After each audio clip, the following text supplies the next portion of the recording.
total amount comes to, was it worth it? Probably not. Normal people would probably use this car as a parts car. Welcome back to the channel. Behind me is my wife's 2021 Ford Explorer ST, and this is the one that was destroyed about 7-8 months ago.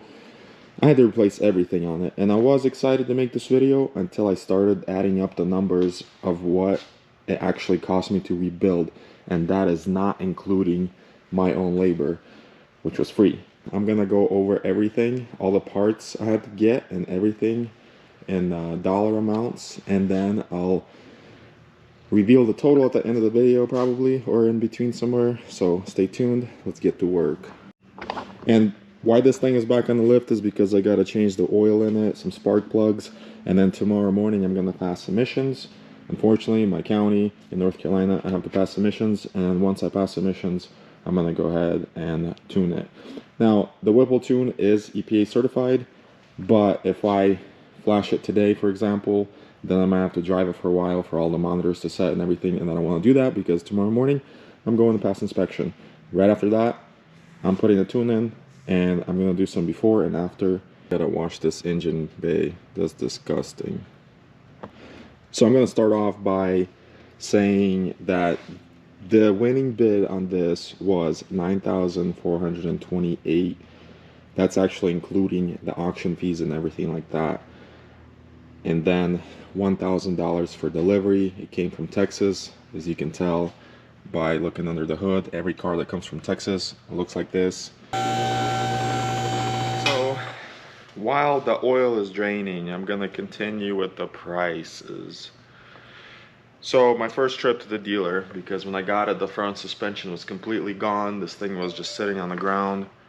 So my first trip to the dealer was $1,700, and that was most of the front suspension parts. And I was like, that's not bad, you know, especially for dealer prices.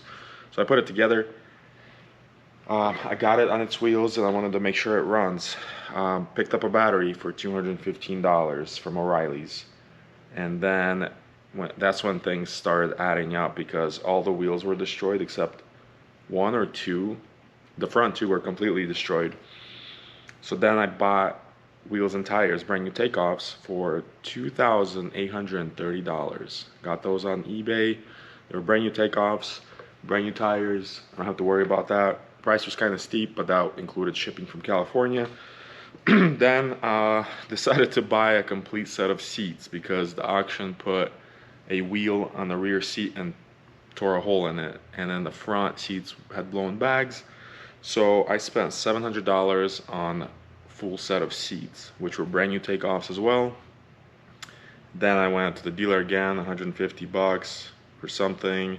The knee airbag was 160, front rebar 255, headlights I got OEM, brand new takeoffs also, which were $1,200. Wheel bag bought used for $200. Front bumper was $1,000, but it was a complete assembly with the fogs, LED fogs and everything, and it was a original ST bumper. Then I started buying parts for the body. Doors, fenders came from the dealer, $1,896.59. I had to buy a section of a frame from the dealer, spent $500 on that. Another piece of frame from Facebook Market, looks like 350 bucks. Frame horn from the dealer, the complete assembly, was $980, and that was like a special order thing. Then the frame itself cost me, labor was $1,500, and that was it. I thought that was it. The total at this point came to $24,064, and I was like, that's not bad. You know, this is used one of these right now with 30,000 miles. They still go for about $55,000 because it's a ST. It's the 3.0 EcoBeast. If you don't know what the Explorer ST is, has the pedal shifters. It's a Ford performance thing. So I'll stop it there. I think the oil's done draining, and then we got more. It's gonna keep adding up. You're gonna be surprised on this total amount spent. And no, the oil change wasn't due yet, but anytime I buy a car off an auction, it's been sitting for a while. I mean, I've had this thing for like 8 months, So it was probably halfway, 50% oil life remaining, but I like to change the oil. It's a cheap maintenance thing, and oil changes are cheaper than engines. I say that in every other video. 2.7 liter and 3.0 engines, and I'm sure there's some other engines. They actually take a cartridge type of filter, kind of like BMW and Mercedes. So that's what it looks like. That's a new filter, and it is a 1/16 or 27mm socket to remove the cartridge. Now, I'm not a big fan of these kind of filters because when you take it out, a lot of times it makes a mess. It goes down the engine and then you smell it for a while. So I'm not a big fan. Surprisingly, it didn't really make a mess.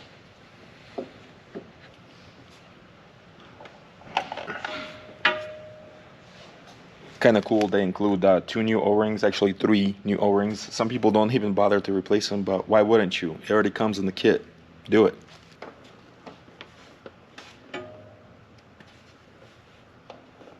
So according to Google, this engine holds 6 quarts of oil. That's if you remove the filter, which of course you have to do. So I'm gonna put 6 quarts and double check the dipstick. I do like that Ford. I don't think there's any Fords that don't have a dipstick.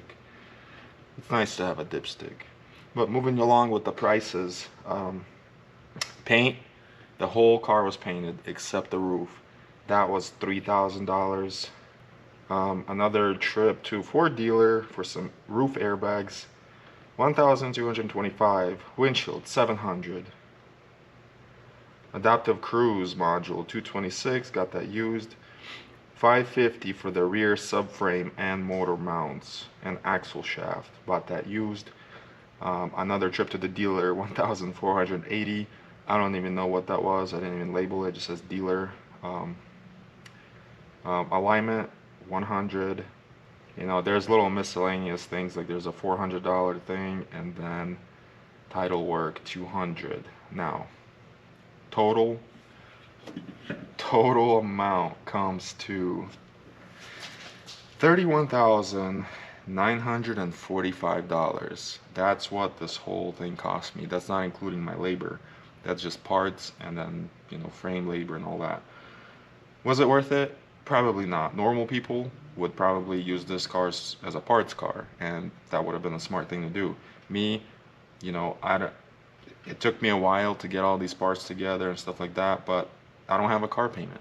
The vehicle's paid off. I don't have to have full coverage.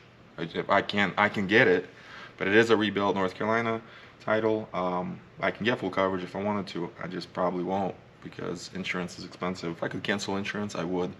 I've never had a good experience with insurance. If I could cancel it, I would be the first one to do it. So comment below if you think it was worth it.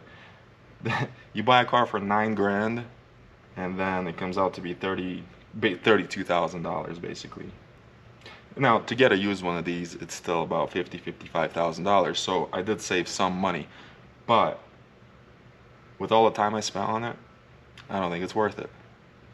But you let me know. So another thing I wanted to go ahead and change are the spark plugs, and I got some OEM Motorcraft spark plugs. They are pre-gapped to 0.028 is where we want to be with the Whipple tune. So I'm gonna go ahead and change them because the car has 35,000 miles on it. It doesn't hurt to change the spark plugs. It's another cheap maintenance thing that can be done. The 3.0, it's not as easy to get to the plugs, but it's possible. The bank 1 side is actually the hard one, I guess. That bank 2 side is a little bit easier, but it's not horrible. I just got the first one out. 5 more to go. All 6 plugs are out, and I gotta say they still look great and the gaps are still to spec, but I'd rather be safe, especially being tuned probably up to 550 horsepower, so I'd rather put new ones on. Here's the part number for the new ones. Motorcraft. They're pre-gapped. I checked them all. 0.028. I just use one of these gauges to check, and if I have to gap it, I got this thing. Amazon, 30 bucks. This will save you time and money. And also this thing is filled with 93 from Shell gas station because I didn't know what fuel was in it, and it was almost a full tank, so we had to drive it enough to run the fuel basically to 0 miles to empty, and then filled up a full tank, because once we tune it, we want to make sure that we have fresh 93 in it so we could tune it to the max. So you're probably wondering, what will happen if I don't change the plugs? Well, your car is not gonna blow up or anything, but eventually you'll get a misfire, get crappy MPG, and fry your cats. So by not changing your plugs on time, you're actually creating more problems in the future, and it's gonna cost you way more to fix than just doing maintenance like this, you know? So don't be cheap and change your plugs, belts, oils, fluids. And it's not hard to do. You can do this with some basic tools. I am using some power tools, but they're not required. They just speed things up. And if I can get this done quicker, I can move on to other projects. So it looks like someone did just replace the filter, but I am gonna order a K&N or pick one up tomorrow at the O'Reilly's. Usually they have them in stock.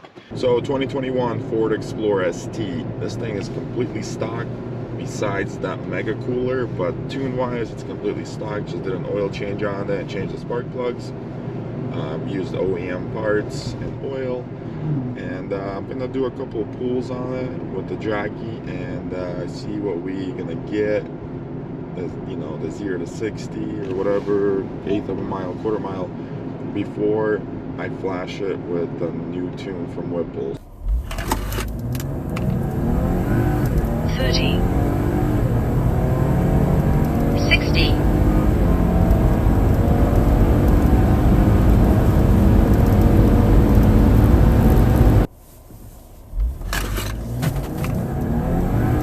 30,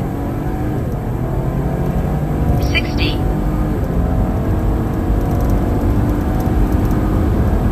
Let's add some power. Let's go. It's complete, and of course it started raining per usual. When I gotta test drive something tuned or Whipple supercharged or whatever, it's always raining. What is up with that? But we're going on a test drive anyways. Alright, so I'm gonna do a quick normal drive in this nice weather. It's like about to snow or something, and then we're gonna do a couple full sends. Luckily this thing is all-wheel drive, so it's a little bit better test driving than a Mustang, but you know, gotta do what you gotta do. Can't just wait for good weather. So let's go. I've got the draggy all set up, ready to go. I'm gonna do a quick recording of just normal driving, let everything adapt. 30, 60,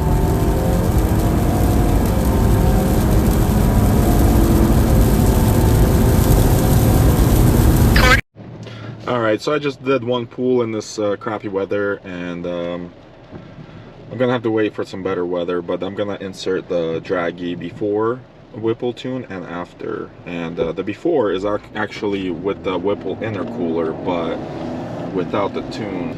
So it feels like it's got a lot more in it, but this is a very good first tune.